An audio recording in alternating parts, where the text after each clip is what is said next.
Okay, Recording in progress. And timer. Hi folks, thanks for streaming. This episode of Yumio to Ohanashi features the adult fantasy co-authors in the name of honor, Vows and Vera Book 1, which is set to release on January 27, 2025 Monday from Shadowspark Publishing.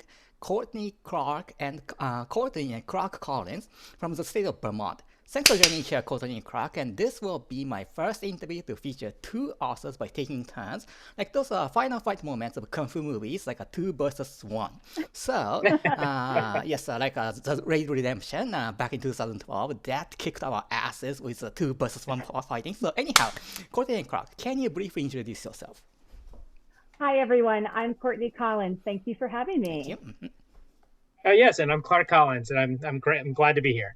Okay, thank you so much. So first of all, Courtney and Clarke, can you share your latest accomplishment or your temporary goal? Yes. So we signed with Jessica Moon at Shadowspark Publishing last fall. And after speaking with Jess in a video call, we wanted to work with her in her publishing house. The Vows and Valor series is a trilogy with the first book called In the Name of Honor, which is releasing in January, like you said. So our goal at this point is to put ourselves out there on social media platforms and engage with fantasy readers and writers in a genuine way. And also lay out a book launch plan with all the marketing that revolves around promoting your book. I see. Yes. So sounds like you two are using Twitter or the social media in a pretty good way, because some authors, such as the Something Rolling, bombed into her Twitter, and she lost her fans a lot. So that's what we have to be aware of on social media. Okay, so the first, Courtney, can you briefly describe your upcoming work? So the first book, In the Name of Honor, it's an adult fantasy book about a half-elven princess and her human, and a human guardsman who must rescue her father, who's the king, from a fate worse than death. So what happens is the guardsman brings word that the king's best friend was murdered by the corrupted, which are vile, evil creatures. And this man helped raise the princess like a second father, so everyone is just devastated by his death. The king takes off to avenge his murdered friend, but then he's captured by the corrupted, who want to bend him to their will. I see.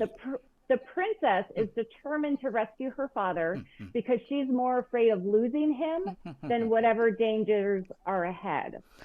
The guardsman vowed to the king to keep her safe in the kingdom, but now has to break his oath to lead her straight to the enemy's lair. I see. Sounds pretty complicated story with lots of cliffhanger moments, I think. So that's what we can expect, readers can expect. So how about the Clarke? Are you a pantser, proto-pantser?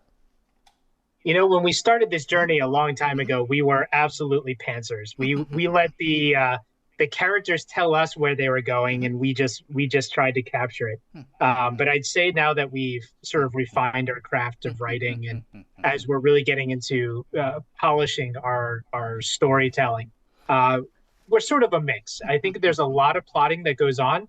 We sort of have an idea with each chapter, what we want to accomplish, what we want to have the chapter be about, but we still allow ourselves the flexibility to change that up if we feel that the story's going that way.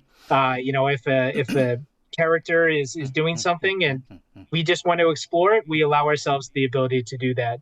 So we're sort of a planter, I guess, is where we're at now. But I think we plot more than pants, but we definitely still try and be flexible as we're writing. So according to your website profile, you guys were partnership with 25 years. That is pretty long. And so when did you start working this In the Name of Honor? Like 10 years ago or 15 years ago or recently or? I can tell you the exact year. The very first chapter was written back in 1998. 1998. Wow. See? But I don't know how many years that is. Someone else can do that math. I see. 26 almost. I see. 26. That is a history. So how about Courtney, including everything, published or not, how many stories have you completed? Okay, so book 1 is completed. We're in the middle of drafting book 2, and I would say that's about 85% completed.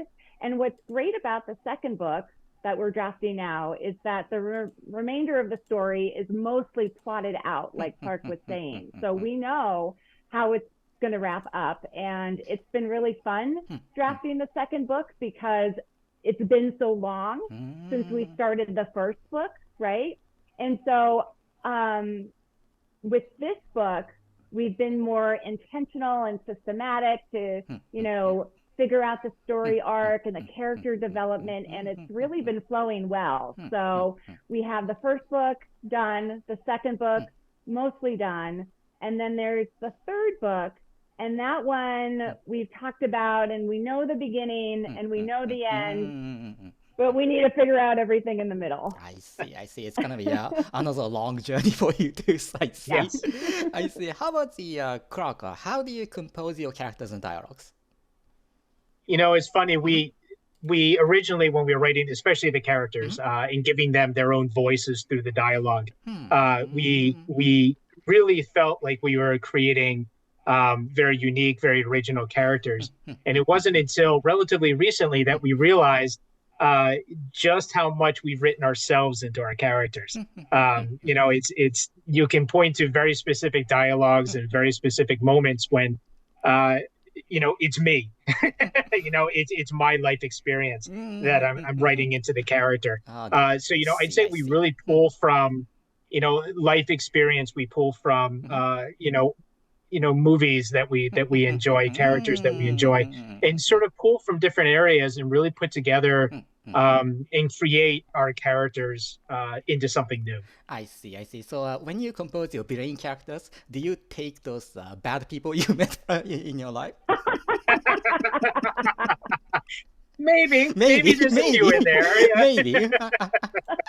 I see. Okay, so Courtney, do you read more or write more?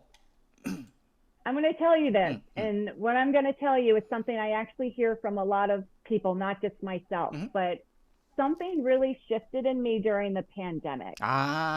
Before the pandemic, I read all the time. I'm a fast reader. I love reading.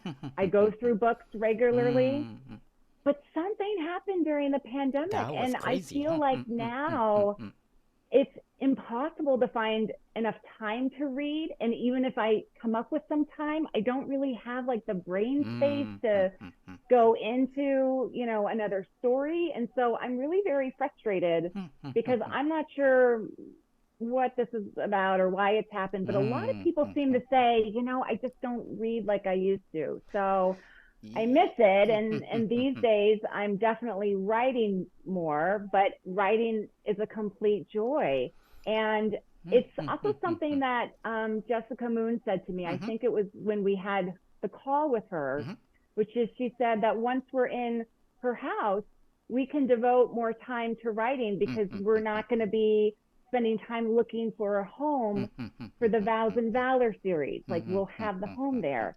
And I found that to be true, that there's a real security that comes with knowing that you and your books belong somewhere. And honestly, it really kind of lit a fire in my ass to do some more writing. I see, because back in just 4 years ago, 2020 is April, we all of us were kind of worried and anxious what's going to happen next. Yes, and we all listened to Anthony Fauci at that time. So. Yes. I see. How about Clarke? When composing action sequences, do you first image in your head, or you toss words randomly, or do you have your own way? Yeah. So, random factoid for you: I have a black belt in Shaolin Kung Fu. Oh, really? And which included significant weapon training. So I feel like our combat and our action sequences, I tried to ground them as much in reality as I could. Meaning that, I tried to picture, myself in a similar situation, the body movement, how I would react if something was coming at me or a sword was coming at me.